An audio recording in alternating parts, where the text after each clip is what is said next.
Welcome to 5 minute school. আজ 25শে August 2020। আজ সকালের দা হিন্দু অ্যানালিসিসে তোমাদের স্বাগত জানাই। তোমরা প্রত্যেকেই জানো দা হিন্দু এই পেপারটির অ্যানালিসিস কম্পিটিটিভ এক্সামগুলোর জন্য, মূলত সিভিল সার্ভিসের জন্য কতটা গুরুত্বপূর্ণ। তাই 5 মিনিট স্কুলের পক্ষ থেকে প্রত্যেক দিন তোমাদের জন্য নিয়ে আসছি দা হিন্দু অ্যানালিসিস, সেটাও সম্পূর্ণ বাংলায়। তো যদি এই উদ্যোগটা তোমাদের ভালো লেগে থাকে, অবশ্যই আমাদের চ্যানেলের সঙ্গে থাকার জন্য প্লিজ চ্যানেলটা সাবস্ক্রাইব করে পাশে থাকা বেল আইকনটা প্রেস করে দাও, যাতে পরবর্তী দ্য হিন্দু অ্যানালিসিসগুলোর এবং ভিডিওসগুলোর বা লাইভসগুলোর নোটিফিকেশান সবার আগে তুমি পেতে পারো। আর হ্যাঁ, এই উদ্যোগটা যদি ভালো লাগে লাইক দিতে প্লিজ ভুলে যেও না, আর বন্ধুদের সঙ্গে প্লিজ শেয়ার করো দ্য হিন্দু অ্যানালিসিসের বেঙ্গলি ভার্সন।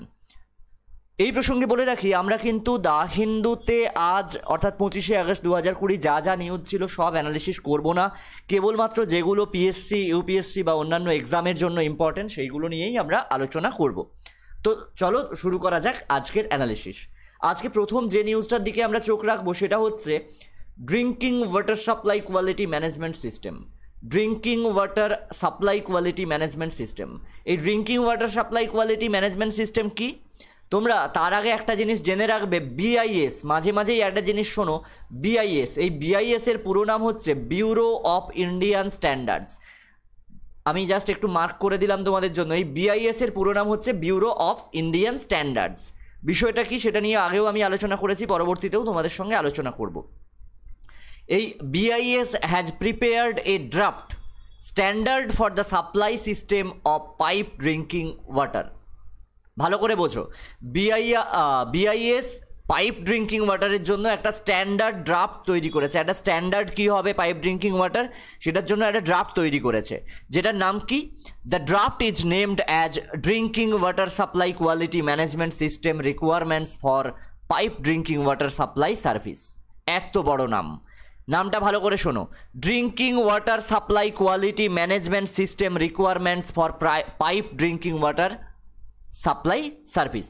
তাহলে এই drinking water supply quality management system or drinking water supply quality management requirements for pipe drinking water supply service, এটা কারা চালু করেছে? এই ড্রাফটটা কে করেছে? The BIS of bureau of Indian standards.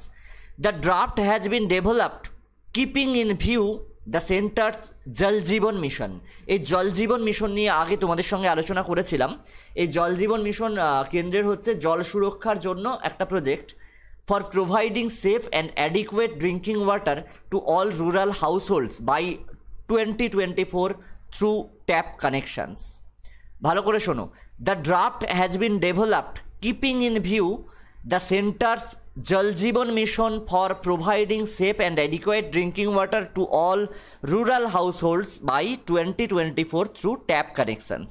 এর মানে হচ্ছে, তোমরা প্রত্যেকেই জানো কেন্দ্র সরকারের পক্ষ থেকে, এখানে সেন্ট্রাল বলতে আমরা কেন্দ্র সরকার বা গভর্নমেন্ট অফ ইন্ডিয়াকে বুঝবো, গভর্নমেন্ট অফ ইন্ডিয়ার পক্ষ থেকে জল জীবন মিশন বলে একটি প্রকল্প চালু করা হয়েছে, যেটার লক্ষ্য হচ্ছে ভারতবর্ষের প্রতিটি গ্রামের প্রতিটি বাড়িতে 2024 সালের মধ্যে ট্যাপ কানেকশানের মাধ্যমে পানীয় জল, সুরক্ষিত পানীয় জল এবং অ্যাডিকুয়েট পরিমাণে, মানে যথেষ্ট পরিমাণে। এই অ্যাডিকুয়েট শব্দটা তোমরা প্লিজ নোট করো, অ্যাডিকুয়েট শব্দটা প্লিজ নোট করো এবং এটার সিনোনিমগুলোও নোট করে রাখো। তাহলে কি হলো, এই জল জীবন মিশনটা কি না, 2024 সালের মধ্যে রুরাল যত ফ্যামিলিজ আছে ভারতবর্ষের সবার কাছে সুরক্ষিত পানীয় জল ট্যাপের মাধ্যমে পৌঁছে দেওয়ার জন্য, অর্থাৎ বাড়ি বাড়ি জল পৌঁছে দেওয়ার জন্য একটা প্রকল্প নেওয়া হয়েছে। সেইটির নাম হচ্ছে জল জীবন মিশন, আর সেইটিকে লক্ষ্য রেখেই এই ড্রাফটটা তৈরি হয়েছে। প্রশ্ন হচ্ছে কোন draft? The drinking water supply quality management system requirements for pipe drinking water supply service. এগুলো প্লিজ খাতায় নোট করে নাও। এরপর কয়েকটা তথ্য তোমাদের সঙ্গে শেয়ার করছি, এটা খুব একটা নোট করার দরকার নেই। সেটা হচ্ছে আইএস 10500, আইএস 10500 অর্থাৎ 10,500। এটা কি আইএস 10,500 বিষয়টা কি? এটা খায় না মাথায় দেয়, ভালো করে বোঝো। ইট স্টেটস দ্যাট, অর্থাৎ IS 10,500 states that the drinking water after treatment should confirm the Indian standard 10,500 developed by BIS. BIS একটা স্ট্যান্ডার্ড ঠিক করে দিয়েছে, যেটার নাম হচ্ছে 10,500। বিআইএস এর পুরো নাম জাস্ট একটু আগে তোমাদের বললাম, ব্যুরো অফ ইন্ডিয়ান স্ট্যান্ডার্ড। তো এরা একটা পানীয় জলের জন্য ওয়াটার ট্রিটমেন্ট মানে জানো পানীয় জল পরিশোধন, এই পানীয় জল পরিশোধন করার পর একটা স্ট্যান্ডার্ড ঠিক করে দিয়েছে যেটার নাম হচ্ছে ইন্ডিয়ান স্ট্যান্ডার্ড 10,500, সেইটা অনুযায়ী হতে হবে।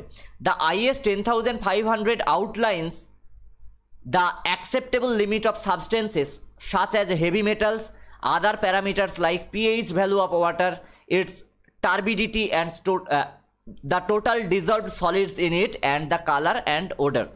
ভালো করে বোঝো, the IS 10,500 আউটলাইন্স অর্থাৎ IS 10,005 কি আউটলাইন দেয় বা রূপরেখা তৈরি করে। আউটলাইনকে এখানে ভার্ব হিসেবে ব্যবহার করা হয়েছে, খুব ভালো করে বুঝে নাও, আউটলাইনকে ভার্ব হিসেবে ব্যবহার করা হয়েছে এবং IS 10,500 যেহেতু একটা সিঙ্গুলার নাম্বার হিসেবে ব্যবহার করা হয়েছে তাই একটা এস যোগ করা হয়েছে প্রেজেন্ট টেন্সের জন্য। এইটা কিন্তু একটু ভালো করে খেয়াল রাখার, যারা ইংরেজিতে একটু দুর্বল তারা একটু খেয়াল রেখো। IS 10,500 আউটলাইন্স কি আউটলাইন করে, কি রূপরেখা তৈরি করে? দ্য অ্যাকসেপ্টেবল, অ্যাকসেপ্টেবল কথাটার অর্থ অবশ্যই নোট করে রাখবে, গ্রহণযোগ্য বা সহনীয়। এই রকম ক্ষেত্রে আমরা সহনীয় বা যতটা সহ্য করা যায় সেই কথাটা ব্যবহার করি, সহনীয় মাত্রা এই কথাটা ব্যবহার করি। অ্যাকসেপ্টেবল লিমিট মানে সহনীয় মাত্রা। Acceptable limit of substances such as heavy metals, other parameters like the pH value of water, its turbidity and total dissolved solids in it and the color and odor। এখানে লক্ষ্য করো acceptable limit of substances অর্থাৎ সহনীয় মাত্রা কিছু বস্তুর, কোন কোন বস্তুর না ভারী ধাতু, হেভি মেটাল মানে ভারী ধাতু এবং আদার প্যারামিটারগুলো দেওয়া আছে। এখানে পিএইচ বলে একটি কথার উল্লেখ আছে, তোমরা এটা জেনে রাখবে। পিএইচ কি না, pH is the negative logarithm of hydrogen ion concentration. আমি এটা অনিন্দিতাকে বলবো একটা ক্লাস নেওয়ার জন্য তোমাদের। PH is the negative logarithm of hydrogen ion concentration, অর্থাৎ হাইড্রোজেন আয়ন কনসেন্ট্রেশনের নেগেটিভ লগারিদমকে বলা হয় পিএইচ। বিষয়টা কি না, পিএইচের 0 থেকে 14 পর্যন্ত একটি স্কেল থাকে, 0 থেকে 14 পর্যন্ত একটি স্কেল থাকে। এই পিএইচ কি নির্ণয় করে না, একটি পদার্থ বা একটি বস্তু বা একটি তরল যা হোক সেটি বা একটি কঠিন কতখানি অ্যাসিডিক বা কতখানি ক্ষারীয়, অর্থাৎ কতটা আম্লিক বা কতখানি ক্ষারীয় তা নির্ধারণ করে। কিভাবে না, পিএইচের স্কেল হচ্ছে 0 থেকে 14 পর্যন্ত, যেটার মধ্যে এর মাঝামাঝি অর্থাৎ 7কে দেখো, 0 আর 14 ঠিক মাঝে আছে 7কে ধরা হয় নিউট্রাল, অর্থাৎ ক্ষারীয়ও নয় আম্লিকও নয়। নিউট্রাল ভ্যালু হচ্ছে 7। এবার যদি 7-এর কম হয় কোনো বস্তুর পিএইচ তখন সেটিকে বলা হবে আম্লিক বা অ্যাসিডিক, অর্থাৎ লেবু জাতীয় জিনিস যেগুলো টক জাতীয় জিনিস সেগুলো 7-এর কম হয় সেগুলোকে বলা হয় অ্যাসিডিক। আর যদি 7-এর বেশি হয়ে যায় তখন সেটাকে বলা হবে ক্ষারীয়। যেমনভাবে কিছুদিন আগে ফেসবুকে একটা নিউজ ঘুরে বেড়াচ্ছিল যে টাটা সেন্টার থেকে, ওটা যদিও ফেক নিউজ, কিভাবে বুঝবে শোনো, টাটা নিউজ সেন্টার থেকে একটা ডায়েট চার্ট করে দেওয়া হয়েছে অ্যাসিডিক খাওয়ার জন্য। কেন না, করোনা প্রতিরোধ করা হবে। খুব ভালো কথা, অ্যাসিডিক খাবারের মধ্যে ভিটামিন সি থাকে যেটা আমাদের ইমিউনিটি বাড়াতে সাহায্য করে। তবে সব অ্যাসিডিক খাবারের মধ্যে নয়, কেউ যদি HCl খেয়ে নেবে বলো সে মারা যাবে। কিন্তু জাস্ট এখানে কয়েকটা জিনিস ওরা উল্লেখ করেছিল। কমলা লেবুর পিএইচ হচ্ছে 9.95। এইটা দেখেই বোঝা যায় they are fake people, because Tata medical centre is an eminent medical centre of India. Tata memorial আমাদের একটা এমিনেন্ট ইনস্টিটিউট যেটা আমাদের খুব ভালো চিকিৎসা পরিষেবা প্রদান করে। যারা এরকম ভুলগুলো করবে না, যে কোনো টক জাতীয় ফল যেগুলো আমলিক অ্যাসিডিক সেগুলোর পিএইচ সবসময় 7-এর কম হবে, এটা মাথায় রাখবে। যে কোনো আমলিক জিনিসের অর্থাৎ অ্যাসিডিক জিনিস যখনই হবে, অ্যাসিড রেন বলো যাই বলো, এগুলোর পিএইচ হচ্ছে 7-এর কম হবে। আর 7-এর বেশি পিএইচ হয়ে গেলেই সেটা হয়ে যাবে ক্ষারীয়। আর নিউট্রাল পিএইচ হচ্ছে 7। এইটা কিন্তু খেয়াল রাখবে অবশ্যই। এরপর কয়েকটা বিষয় তোমাদের একটুখানি শেয়ার করবো, সেটা হচ্ছে district metering area. District metering area কি? It is a concept for controlling leakages in the water network in which flow meters are installed to detect leaks. এটা খুব একটা জানার নেই, তাও বলে দিচ্ছি। ডিস্ট্রিক্ট মিটারিং এরিয়া কি না, ইট ইজ আ কনসেপ্ট, এটা একটা ধারণা। কিসের জন্য না, কন্ট্রোলিং লিকেজেস। এই যে জল পৌঁছে দেওয়া হবে, পানীয় জল পাইপের মাধ্যমে পৌঁছে দেওয়া হবে, তাহলে লিকেজের সম্ভাবনা থাকবে। এই লিকেজগুলোকে যাতে না হয় সেই জন্য মিটার কিছু ইনস্টল করা হবে, সেটার একটা ধারণা, সেটার কনসেপ্টটা। ওয়াটার স্যাম্পলিং হচ্ছে এই প্রজেক্টটার একটা বড় বৈশিষ্ট্য। কি? Water should be sampled at the treatment plant every 4 hours. প্রতি 4 ঘন্টা অন্তর জলের স্যাম্পল টেস্ট করতে হবে, এটা হচ্ছে নিয়ম। কিন্তু আমরা বাজারে যে বোতলবন্দি জলগুলোও খাই তারা 4 মাসেও একবার টেস্ট করায় না। জাস্ট একটা টেস্ট করানোর জন্য একটা মেশিন পাওয়া যায়, সেখানে টেস্ট করালে দেখবে সহনীয় সীমার অনেক বাইরেই এগুলো আছে। জাস্ট প্যাকেজ বোতল এগুলো দেখেই আমরা খেতে শুরু করি। At the water reservoirs for every 8 hours and random sampling at household levels। তাহলে কি হবে, ওয়াটার শুড বি স্যাম্পলড, জলের স্যাম্পল কালেকশন করা হবে, সেটা টেস্ট করা হবে কতক্ষণ অন্তর না, ট্রিটমেন্ট প্ল্যান্টে এভরি 4 আওয়ার, 4 ঘন্টায়। ওয়াটার রিজার্ভার অর্থাৎ জল যেখানে জমিয়ে রাখা হয়েছে, ওয়াটার রিজার্ভার মানে জানো জলাশয়, মানে জলাধার বলা হয়, সেই জলাধারে 8 ঘন্টা অন্তর, এবং র্যান্ডাম স্যাম্পলিং হবে হাউস হোল্ড, তোমার বাড়িতে। এরপর একটা বিষয় এসছে যেটা হচ্ছে ওয়াটার অডিট, এটা খুব গুরুত্বপূর্ণ একটা বিষয়। ওয়াটার অডিটটা কি, আমি মুম্বাইতে থাকার সময় এটা একবার শুনেছিলাম। Water audit is a calculation of the amount of water put into distribution against the amount that is consumed and it should be conducted on a quarterly basis. ভালো করে শোনো, ওয়াটার অডিট কি মুম্বাইতে কিন্তু এটা হয়। মুম্বাই যেটা মুম্বাই নগরপালিকা না কি এটা আছে, মুম্বাই নগরপালিকা, মানে মুম্বাই কর্পোরেশনের ওটার নাম মুম্বাই, আমি এটা উচ্চারণ সবসময় ভুল করি, মুম্বাই নগরপালিকা। ওরা কি করে, ওরা এই ওয়াটার অডিট করে, যেটা সারা ভারতে পরবর্তীকালে হবে। কি হবে সারা ভারতবর্ষে, ইট is a calculation of the amount of water put into distribution against amount that is consumed। কতটা নেওয়া হচ্ছে, কতটা দেওয়া হচ্ছে, একটা পরিবার কতটা ব্যবহার করছে, কতটা পরিমাণ ওয়েস্ট করছে, এই সমস্ত একটা হিসেব নিকেশ রাখা হয় কোয়ার্টারলি বেসিসে, যেটিকে বলা হয় ওয়াটার অডিট। দেখলে তো আমিও উচ্চারণ ভুল করলাম 2-3 বার মুম্বাই নগরপালিকা বলতে গিয়ে। ওকে, চলো পরেরটা দেখে নিই। এই প্রজেক্টটার এরপরে যেটা জানবো এটা এই পর্যন্তই। এরপরে যেটা গুরুত্বপূর্ণ নিউজ ছিল সেটা হচ্ছে agri entrepreneurship component of RKVY।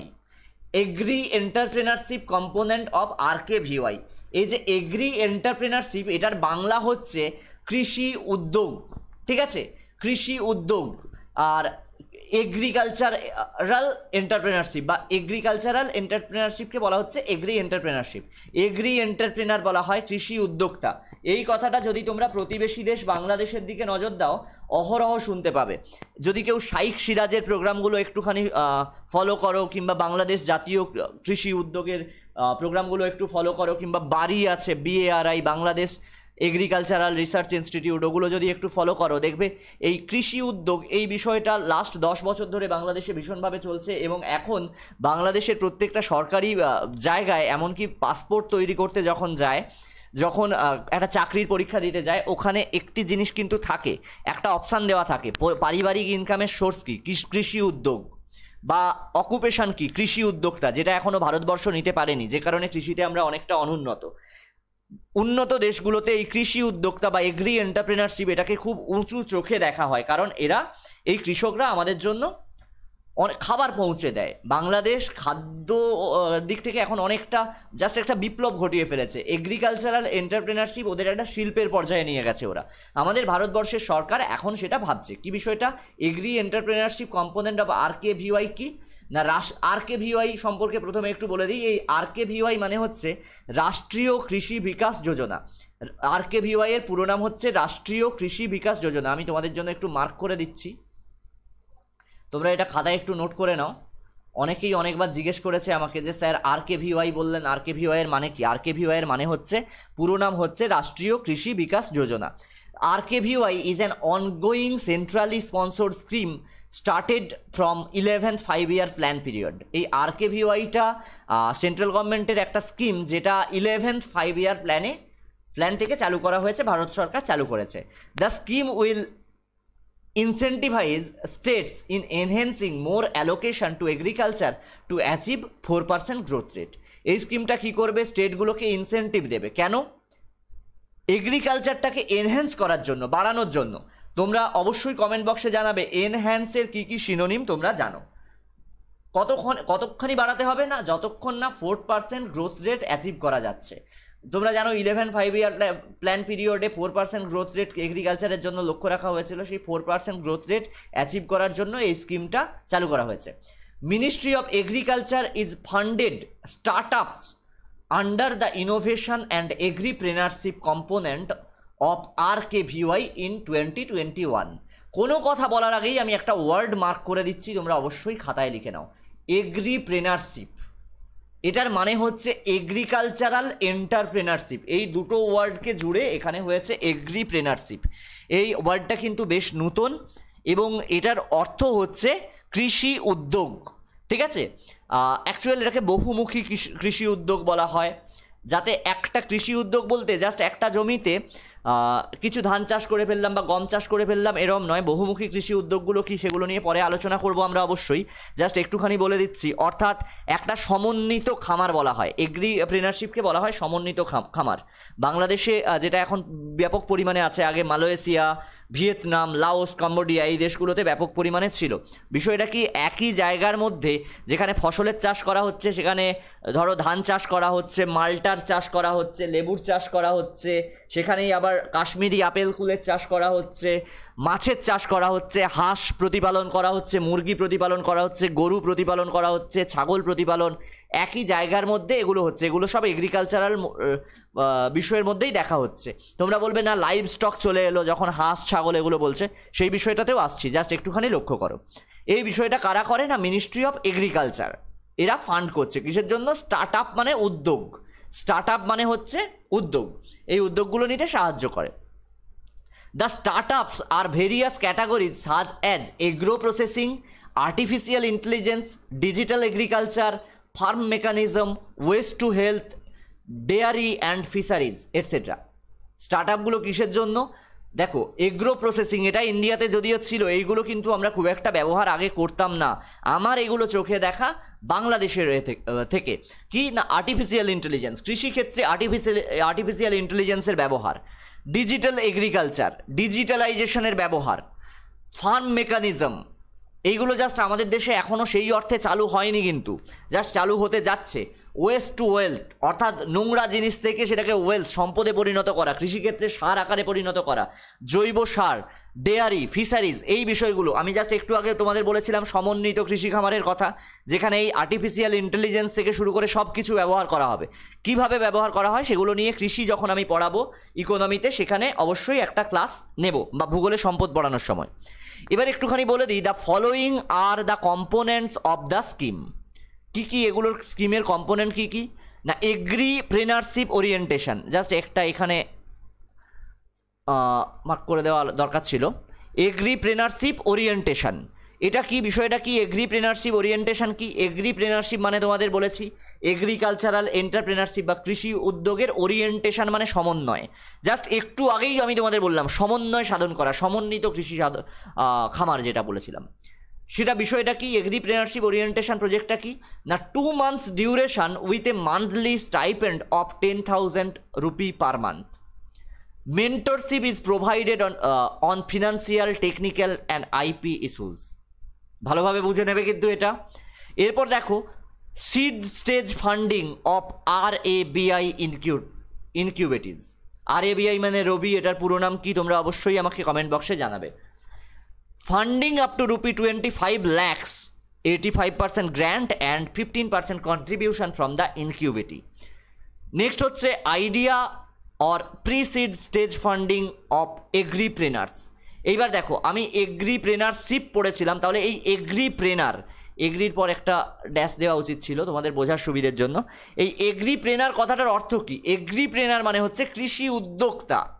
তোমাদের জাস্ট এইটা বললাম, বাংলাদেশে কিন্তু এদের জন্য এখন সব সংরক্ষণ তুলে দেওয়া হয়েছে, এদের জন্য আলাদা একটা কলাম করা হয়েছে, যে BCS ওদের যেটা হয় বাংলাদেশ সিভিল সার্ভিস, সেখানেও একটা কলাম আছে এগ্রিপ্রেনার কিনা, অর্থাৎ ওরা বাংলায় ফর্ম ফিল আপ করে কৃষি উদ্যোক্তা কিনা।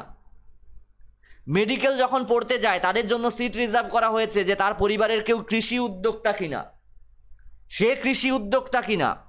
এই কৃষি উদ্যোগটাকে এখন একটা বিরাট আকারে নিয়ে যাওয়া হয়েছে, যার অবদান অবশ্যই বঙ্গবন্ধু মুজিবের এক বন্ধু শাইখ সিরাজের অনেকটাই। এবার এই বিষয়টা কি না, funding up to rupee 5 lakhs, এখানে 5 লাখ টাকা পর্যন্ত ফান্ড দেওয়া হবে, যার 90% grant and 10% contribution from the incubatee এবং 10% ইনকিউবিটিকে দিতে হবে। এই ইনকিউবিটি কথাটার অর্থ কি তোমরা অবশ্যই কমেন্টে আমাকে লিখে জানাবে, এবং এটার সিনোনিম তোমরা কি কি জানো সেটাও জানাবে, আদারওয়াইজ আমিও তোমাদের বলে দেবো পরবর্তীতে। এইবার এটার আন্ডারে আরও কয়েকটা সাব স্কিম আছে, এই RKVY এটার আন্ডারে কয়েকটা সাব স্কিম আছে, সেগুলো কি কি? একটা হচ্ছে BGREI, প্লিজ নোট করো অথবা একটা স্ক্রিনশট নিয়ে নাও। BGREI কি? Bringing green revolution to eastern India. এই গ্রিন রিভলিউশন নিয়ে একটা পুরো ক্লাস তোমাদের সঙ্গে শেয়ার করেছিলাম, যারা দেখোনি তাদের জন্য ডেসক্রিপশন বক্সে লিঙ্ক দিয়ে দিচ্ছি। গ্রিন রিভলিউশন ইস্টার্ন ইন্ডিয়াতে নিয়ে আসার জন্য bringing green revolution to eastern India, এই প্রজেক্টটার নাম হচ্ছে BGREI। আর একটা কি আছে? AFDP, additional fodder development programme. এগুলো সম্পর্কে বিস্তারিত আলোচনা করে এখন আর ভিডিওটাকে বড় করছি না, জাস্ট এগুলো পরে তোমাদের সঙ্গে আলোচনা করব। এছাড়া আমি একটা জিনিস বলেছিলাম কয়েকদিন আগে, saffron mission, crop diversification programme, livestock health and disease control. মূলত কোন কোন ডিজিজ? না foot and mouth diseases. Beekeeping, livestock মানে ওই হাঁস মুরগি প্রতিপালন, গরু প্রতিপালন, ছাগল প্রতিপালন, এইগুলোকে বোঝানো হয়েছে, প্রাণী সম্পদ। বি কিপিং মানে মৌমাছি প্রতিপালন। এছাড়া টার্গেটিং রাইস ফ্যালো এরিয়াজ। ওকে, এরপর একটা ভীষণ গুরুত্বপূর্ণ উৎসবের দিকে আমরা নজর দেব। এই উৎসবটা কিন্তু যে কোনো এক্সামে যদি পড়ে যায় তুমি জাস্ট ভ্যাবাচাকা খেয়ে যাবে। বিষয়টা কি? থাম্বি মহোৎসবম বা থুম্বি মহোৎসবম। থুম্বি মহোৎসবম, তোমরা প্রত্যেকে মহোৎসব কথাটার সঙ্গে পরিচিত আছো, যে বাড়িতে অনেকের মহোৎসব হয় হিন্দু শাস্ত্র অনুসারে। এটা বলছে থুম্বি মহোৎসবম। মহোৎসব মানে কি? মহাযোগ উৎসব মানে মহোৎসব, উৎসবের রাজা হচ্ছে মহোৎসব, অর্থাৎ খুব বড় উৎসবকে আমরা মহোৎসব, যেখানে খুব বড় মিলনক্ষেত্র, সেটাকে বলি মহোৎসব। এই উৎসবটার নাম হচ্ছে থুম্বি মহোৎসবম। তোমরা বলবে থুম্বি মহোৎসবম কি? খুব ভালো করে বোঝো, Thumbi Mahotsavam is a part of a national dragon fly festival. জাতীয় ড্রাগন ফ্লাই ফেস্টিভ্যালের নাম হচ্ছে, একটা পার্ট হচ্ছে থুম্বি মহোৎসবম। এবার ড্রাগন ফ্লাই কথাটার অর্থ কি? এই দেখো ড্রাগন ফ্লাই লেখা আছে। ড্রাগন ফ্লাই কথাটার অর্থ তোমরা নিশ্চয়ই জানো, গঙ্গা ফড়িং। গঙ্গা ফড়িংকে আমরা বলি ড্রাগন ফ্লাই বা ড্রাগন ফড়িংও বলা হয়। এই ড্রাগন ফ্লাই ফেস্টিভ্যালের একটা পার্ট হচ্ছে থুম্বি মহোৎসবম। এটা কিন্তু ভালো করে অবশ্যই প্রত্যেকে খাতায় আলাদা কালি দিয়ে, দরকার হলে 5টা 6টা স্টার মার্ক দিয়ে রেখে দেবে। It is being organised by the following organisations. প্রশ্ন তো আসবেই, এটা কারা কারা অর্গানাইজ করেছে বা who are part of the organisers. দেখো, WWF ইন্ডিয়া অর্থাৎ world wild life fund India, Bombay natural history society, national biodiversity board, ইউএনইপির পুরো নাম তোমরা জানো, united nations environment programme, UNDP, united nations development programme, IUCN centre for environment conservation. Next হচ্ছে India dragon fly society. তাহলে কারা কারা এটা অর্গানাইজ করেছে? এই থুম্বি মহোৎসবম এটা অর্গানাইজ করেছে WWF India, Bombay natural history society, national biodiversity board, UNEP, UNDP. ইউএনইপির পুরো নাম হচ্ছে ইউনাইটেড নেশনস এনভায়রনমেন্ট প্রোগ্রাম, ইউএনডিপির পুরো নাম হচ্ছে united nations development programme, and IUCN centre for environment conservation, and India dragon fly society. The third edition of the National Dragonfly Festival was organized online in August 2020. অর্থাৎ এই থুম্বিপুরমে যেটা হলো national dragon fly ফেস্টিভ্যালের third edition, যেটা 2018 সালে শুরু হয়েছে। 2018 প্রথম, 19 দ্বিতীয়, 2020 আগস্টে তৃতীয়বারের জন্য হলো। Kerala is set two host the first ever state dragon fly festival. এটা মনে রাখবে কিন্তু, Kerala is set two host the first ever state dragon fly festival. Kerala হচ্ছে প্রথম রাজ্য হিসেবে এই dragon fly festival, state dragon fly festival পালন করলো। WWF India State Unit has joined hands with the Society for Odonate Studies, SOS বলা হয়, SOS Society for Odonate Studies and Thumbipuranam for the State Dragonfly Festival. এই যে state dragon fly festival প্রথমবারের জন্য করলো কেরালা, এটা কে যোগ দিয়েছে? WWF India, world wild life fund India, এবং কিসের জন্য জয়েন করেছে? না, society for odonate studies and Thumbipuranam for the state dragon fly festival. It aims at building awareness about importance of dragon flies and damsel flies and the need of conserve them. কেন করা হয়েছিল just তোমরা জানোই যে dragon fly সম্পর্কে awareness বাড়ানোর জন্য এবং ড্রামসেল ফ্লাই সম্পর্কে অ্যাওয়ারনেস বাড়ানোর জন্য এটা করা হয়েছিল। Some specific target groups for the festival include zoology teachers. Zoology টিচারদের এইটা কিন্তু স্পেসিফিক টার্গেট গ্রুপ করা হয়েছিল। ড্রাগন ফ্লাইজ, জুলজি মানে তোমরা জানো যে জীববিদ্যা মানে প্রাণীবিদ্যা, সরি জুলজি মানে হচ্ছে প্রাণীবিদ্যা, তোমরা একটু নোট করে রেখে দেবে। এরপর দেখো dragon flies act as important bio indicators of the ecological health of an area, এটা কিন্তু মনে রাখবে। এরপর একটা নিউজ আছে, যদিও ব্যাঙ্কিংয়ের জন্যই এটা ইম্পর্টেন্ট, তবুও তোমাদের সঙ্গে শেয়ার করছি, সেটা হচ্ছে P notes. According to SEBI data, এই সেবি মানে কি, সেবির পুরো নাম কি, তোমরা অবশ্যই কমেন্টে আমাকে জানাবে। অ্যাকর্ডিং টু সেবি ডেটা অর্থাৎ সেবির তথ্য অনুযায়ী the value of participatory note, participatory নোটকে সংক্ষেপে আমরা বলি পি নোট, তাহলে পি নোটের পুরো নাম হচ্ছে participatory note. Investments in India capital markets increase to ₹63,288 crore till July 2020 end. আমি আবার পড়ছি, according to SEBI data the value of participatory note that is P note investments in India capital markets Indian capital markets increased to ₹63,288 crore till July 2020 end, অর্থাৎ 2020 সালের জুলাইয়ের শেষ পর্যন্ত 63,288 কোটি টাকা ইনভেস্ট করা হয়েছে। This is the fourth consecutive monthly rise in investments through P notes. Derivative is a financial instrument which derives its value from the underlying assets. এটা সম্পর্কে আর তোমাদের বেশি কিছু জানার দরকার নেই, যদি কেউ জানতে চাও জাস্ট আমি একটু বলে দিচ্ছি। P notes are issued by registered foreign portfolio investors, that is API, foreign portfolio investors, to overseas investors who wish to be a part of Indian stock market without registering themselves directly with SEBI. These are among the group of investments considered to be offshore derivative investment. এই offshore derivative investment এটা কিন্তু banking সেক্টরে খুব question আসে, এটা নিয়ে পরবর্তীতে আমরা আলোচনা করব। ওডিআই এর পুরো নাম হচ্ছে offshore derivative investment. These are popular investment due to investor remaining anonymous, অর্থাৎ এইটা খুব পপুলার কেন, কারণ এই ইনভেস্টমেন্টের ক্ষেত্রে ইনভেস্টরের নাম প্রকাশ করা হয় না। এবার দেখো P notes have Indian stocks as their underlying assets, তাদের কি হয়, লুকোনো সম্পদ হিসেবে ইন্ডিয়ান স্টকে পি নোট থাকে। দো P note holders have though P note holders have less stringent registration requirements, they have to go through a proper due diligence process of SEBI. এটা আর জানার তেমন দরকার নেই। সবথেকে গুরুত্বপূর্ণ নিউজ আজকের হচ্ছে magnetic hyperthermia mediated cancer therapy, MHCT, এটার পুরো নাম হচ্ছে magnetic hyperthermia mediated cancer therapy, MHCT। MHCT কি তোমরা বলবে আমরা CCT জানি, পেট সিটি জানি, আর মুগা সিটি জানি। MHCT কি, MHCT পুরো নাম হচ্ছে magnetic hyperthermia mediated cancer therapy. একটা বিষয় তোমরা লক্ষ্য করে দেখবে, এখানে দেখো হাইপার কথাটা লেখা আছে। হাইপার আর হাইপো আমরা প্রায়শই ভুল করি।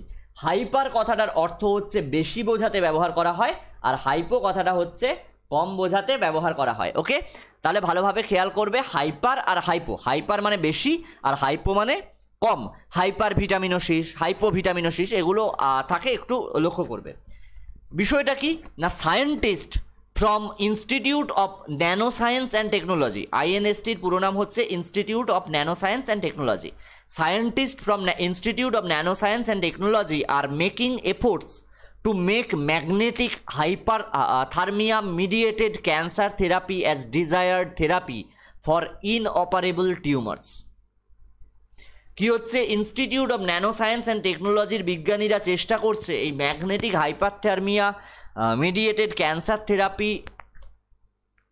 চালু করতে, কাদের জন্য, যাদের ইনঅপারেবল টিউমার্স থাকে। দেখো ক্যান্সারের প্রাথমিক বিষয়টাই হচ্ছে একটা টিউমার যেটা ম্যালিগন্যান্ট। এবারে টিউমার দু রকম হয়, একটা হচ্ছে সলিড টিউমার, একটা হচ্ছে নন সলিড টিউমার। তো এই নন সলিড টিউমার আবার হয় semi solid tumour, liquid tumour এরকম হয়। মেনলি সলিড টিউমারগুলো অপারেবল হয়ে যায়। অনেক ক্ষেত্রে দেখা যায় অনেক টিউমার আছে যেগুলোর অপারেশন করা যায় না। একটা ক্যান্সার ট্রিটমেন্টের কয়েকটা প্রসেস আছে।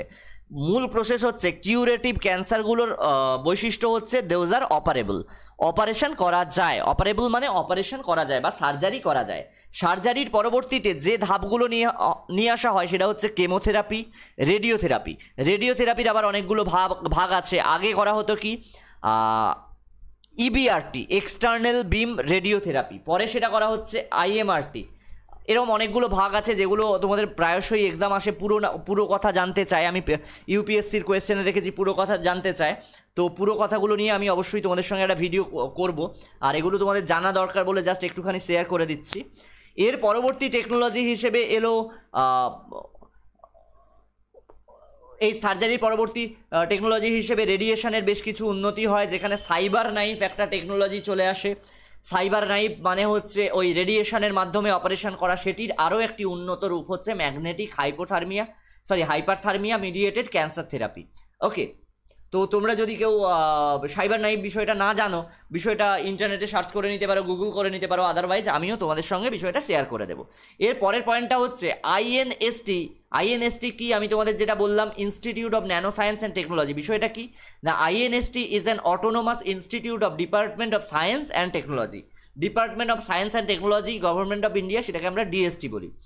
Magnetic hyperthermia mediated cancer therapy is a non invasive cancer treatment. যে কোনো ট্রিটমেন্টের দুটো প্রসেস হয়, একটা হচ্ছে ইনভেসিভ আর একটা হচ্ছে নন ইনভেসিভ। ইনভেসিভ মানে যেখানে কাটাছেঁড়া করা হয়, আর নন ইনভেসিভ মানে যেখানে কাটাছেঁড়া করা হয় না, ওষুধ প্রয়োগ অথবা রে প্রয়োগের মাধ্যমে করা হয়। অর্থাৎ কোনো রকম ইনভেশন বা কাটাছেঁড়া করা হয় না, কোনো রকম স্কার তৈরি করা হয় না। The technique involves the delivery and localisation of magnetic materials within the targeted tumor site, followed by subsequent application of an alternating magnetic field, thereby generating heat at the tumor site. মানে just radiotherapy যে প্রসেসের মাধ্যমে হতো সেই প্রসেসের মাধ্যমে এটা হবে। যে কোনো রেডিওথেরাপির মূল বৈশিষ্ট্য হচ্ছে ক্যান্সার যে এরিয়াটাতে হয় সেই এরিয়াটাতে রে দেওয়া হয়, যার মাধ্যমে হিট প্রডিউস করা হয় এবং আস্তে আস্তে করে ওই সেলগুলোকে নষ্ট করে দেওয়া হয়। সেলগুলো পুড়ে যায় বলা হয়, সাধারণ কথায় বলা হয় পুড়ে যায়, আসলে সেলগুলোকে মেরে ফেলা হয়। সেলগুলো জেনেটিক্যালি নষ্ট হয়ে যায়, তারপর আস্তে আস্তে মারা যায়। তাহলে কি বৈশিষ্ট্য কি? এটাও ঠিক একইভাবে ওই টিউমার সাইট, অর্থাৎ যেখানে প্রাইমারি টিউমার সাইট, সেখানে হিট প্রডিউস করা হবে ওই রেটা দেওয়ার মাধ্যমে এবং আস্তে আস্তে করে ওই টিউমারটা নষ্ট করে ফেলা হবে। It can efficiently act against deep seated inaccessible solid tumors like glioblastoma and highly thermosensitive towards normal cells with minimal toxicity against healthy counterparts. Glioblastoma হচ্ছে একটা মারাত্মক রকমের ক্যান্সার, যেটা খুব কম মানুষের ক্ষেত্রে দেখা যায়। এই গ্লিওব্লাস্টোমা মূলত ব্রেন এবং স্পাইনে হয়, অর্থাৎ মস্তিষ্কে এবং সুষুম্নাকাণ্ডে হয়। গ্লিওব্লাস্টোমার একটা ভাগ হচ্ছে যেটা ব্রেনের খুব ভেতরের দিকে হয়। যদি বাইরের দিকে হয় সেটা ইজিলি অপারেবল। ব্রেনের যে অপারেশনটা হয় সেটার একটা প্রসিডিওর আছে, আমাদের একবার এক্সামে এসেছিল, যেটার নাম হচ্ছে ক্রেনিওটমি। বলা হয়েছিল যে মস্তিষ্কের করটির হাড় সরিয়ে রাখার পদ্ধতিকে কি বলা হয়, ওটাকে বলা হয় ক্রেনিওটমি। ক্রেনিওটমির মাধ্যমে করটিটাকে খুলে ফেলা হয়, তারপর আস্তে আস্তে করে ওই গ্লিওব্লাস্টোমাটাকে সরিয়ে ফেলা হয়। কিন্তু যদি মস্তিষ্কের একবারে ভেতরের দিকে থাকে, অর্থাৎ ব্রেনটাকে যদি একটা বল হিসেবে ধরে নাও, বলের যদি মিডিলে থাকে বা এমন জায়গায় থাকলো যে জায়গাটা ইনঅপারেবল, অপারেশন করা যাবে না, বা রেডিওথেরাপি দিতে গেলে মস্তিষ্কের অন্য সেলগুলো সমস্ত পুড়ে যাবে। রেডিওথেরাপি, কেমোথেরাপির এগুলো একটা দুর্বলতা হচ্ছে এগুলো ভালো সেল আর খারাপ সেল চিনতে পারে না, সব কিছুকেই পুড়িয়ে ফেলে অথবা মেরে ফেলে। কাজেই সেক্ষেত্রে লাইফ রিস্কটা অনেকটা বেশি হয়ে যায় এবং টক্সিসিটি অনেকটা বেশি হয়ে যায়। ক্যান্সার ট্রিটমেন্টের সবথেকে বড় ভয়ানক জিনিস হচ্ছে টক্সিসিটি, অর্থাৎ সুস্থ হয়ে যাওয়ার পর টক্সিসিটিতে বেশিরভাগ পেশেন্ট মারা যায়।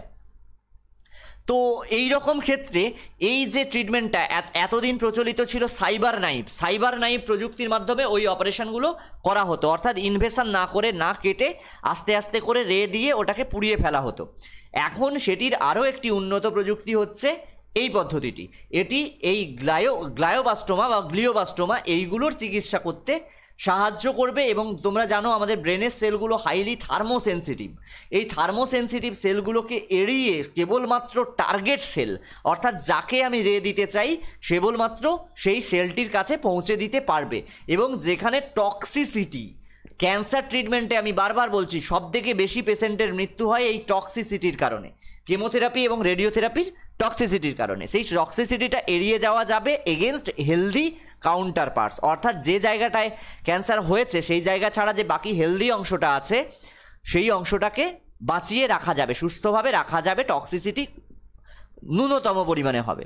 Scientist are on a lookout for new materials which can make this treatment more efficient. Scientists are on a lookout notice জারি করে, জানো তোমরা এটা পড়েছো। লুকআউট ফর মানে কোনো কিছুর খোঁজে বেরিয়ে পড়া, একটা নতুন কিছুর খোঁজে আছে যেটা এটার ট্রিটমেন্টকে আরও এফিসিয়েন্ট করবে। এরপরে আরও একটা গুরুত্বপূর্ণ নিউজ ছিল আজকে চিকিৎসা সংক্রান্ত, সেটা হচ্ছে ন্যানো মেডিসিন। তোমাদের সঙ্গে আমি অলরেডি ন্যানো মেডিসিন সম্পর্কে আলোচনা করেছি, ন্যানো মেডিসিন কী, তাই আজকে আর ন্যানো মেডিসিনের বিষয়টা বলে অযথা ভিডিওটা বড় করব না। ন্যানো মেডিসিন ফর ভিসেরাল লেইমেনিয়াসিস বা লেইসমেনিয়াসিস, ওকে, ভিসেরাল লেইসমেনিয়াসিস বা ভিসেরাল লেইমেনিয়াসিস, ডাক্তাররা প্রোনাউন্স করে লেইমেনিয়াসিস, আমরা সাধারণ মানুষরা প্রোনাউন্স করি লেইসমেনিয়াসিস। ভিসেরাল লেইসমেনিয়াসিসকে আমরা চিনি কালাজ্বর বা ব্ল্যাক ফিভার নামে। এবারে পরিষ্কার হয়ে গেছে কালাজ্বর, সেটার একটি ন্যানো মেডিসিন তৈরি করা হয়েছে। কি হয়েছে? ন্যানো মেডিসিন ফর ভিসেরাল লেইমেনিয়াসিস বা লেইসমেনিয়াসিস। এই কালাজ্বরের ওষুধ প্রথম তৈরি করেছিল একজন বাঙালি বিজ্ঞানী, সেটা সবার প্রথম বলে দিই, ওনার নাম ছিল উপেন্দ্রনাথ ব্রহ্মচারী, তোমরা নিশ্চয়ই প্রত্যেকে জানো। আর যে ওষুধটি তৈরি করেছিল সেটির নাম হচ্ছে ইউরিয়া স্টিবামাইন। কালাজ্বরের ওষুধটির নাম হচ্ছে ইউরিয়া স্টিবামাইন, তৈরি করেছিলেন বাঙালি বিজ্ঞানী উপেন্দ্রনাথ ব্রহ্মচারী। দেখো, ভিসেরাল লেইমেনিয়াসিস বা লেইসমেনিয়াসিস, ভিএল বলা হয়, is also called as kala-azar or black fever, is one of the most neglected tropical diseases. এবার তোমরা বলবে ট্রপিক্যাল ডিজিজেস কি? ট্রপিক্যাল ডিজিজেস ম্যালেরিয়া, ওকে, এই ধরনের রোগগুলোকে বলা হয় ট্রপিক্যাল ডিজিজেস। তোমরা জানো কলকাতায় স্কুল অফ মেডিকেল কলেজের পাশে স্কুল অফ ট্রপিক্যাল মেডিসিন আছে, সেখানে এইগুলো চিকিৎসা করা হয়। আমি ম্যাডামকে অবশ্যই রিকোয়েস্ট করব তোমাদের এইগুলোর বিষয়ে একটা ক্লাস নেওয়ার জন্য। এইটা হচ্ছে সবথেকে নেগলেক্টেড ট্রপিক্যাল ডিজিজ, আমরা এটা নিয়ে মাথা ঘামাই না। It is characterised by irregular bouts of fever, substantial weight loss, swelling of the spleen and liver and anaemia which may be serious. যেটাকে সিরিয়াস না বলে সিভিয়ার কথাটা লেখা ভালো, তাই আমি তোমাদের বোঝার সুবিধার জন্য লিখে দিচ্ছি হুইচ মে বি সিভিয়ার। দেখো, এটাকে কিভাবে চেনা যায় না, irregular bouts of fever, substantial weight loss, swelling of the spleen, spleen মানে প্লিহা, তুমি জানো আমাদের সবথেকে বড় লসিকা গ্রন্থি। সোয়েল মানে আগের দিন বলেছিলাম ফুলে যাওয়া, লসিকা গ্রন্থির বড় হয়ে যাওয়া বা ফুলে যাওয়া, অ্যান্ড লিভার বড় হয়ে যাওয়া, and anaemia which may B severe, অর্থাৎ হিমোগ্লোবিন কাউন্ট 4 বা তারও নিচে নেমে যায়।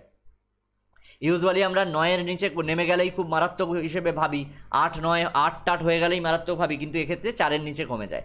If the disease is not treated, যদি এই রোগটিকে চিকিৎসা না করা হয়, the fatality rate is developing countries can be as high as 100% within 2 years।